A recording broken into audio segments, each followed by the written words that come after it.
શ્રી હરિ શ્રી હરિ, હે કૃષ્ણ, હે રાધે, હે પરમાત્મા. નાનું મોટું પણ આ શરીરમાં હું એક જ કહું છું કે આપ નામ લેતા રહો. અહીંયા રાજા સુખદેવજી એમ કહે કે ભવિદાસાનો દાસો ભવિતાસ્મિ ભૂય. ભગવાન એમ કહે કે ઉદ્ધાર કદાચ ભક્તોનો તો કરે, પણ ભક્તોને કોઈ પકડે, કોઈ ભક્તોની સાથે દ્વેષ કરીને ભક્તો સાથે કોઈ જો પકડે એમનો પણ ઉદ્ધાર હું પહેલા કરું છું. એટલે અહીંયા એક બીજી કથા સુખદેવજી કહે કે રાજા, એક સત્રાજીત નામના યાદવે કૃષ્ણ ઉપર ચોરીનો આરોપ નાખ્યો છે. ભગવાન દ્વારકામાં રહે છે. હવે આ સત્રાજીત હતો ને, એ સૂર્યનો બહુ મોટો ઉપાસક હતો,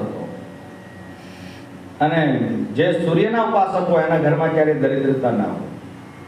દરિદ્રતા એટલે કે અન્ન ક્યારેય ખૂટે નહીં. એટલે સૂર્યની રોજ ઉપાસના કરે. એટલી બધી સૂર્યનારાયણની ઉપાસના. સૂર્યને નારાયણ કીધા છે. શું કીધું? કે સૂર્ય નારાયણ નારાયણ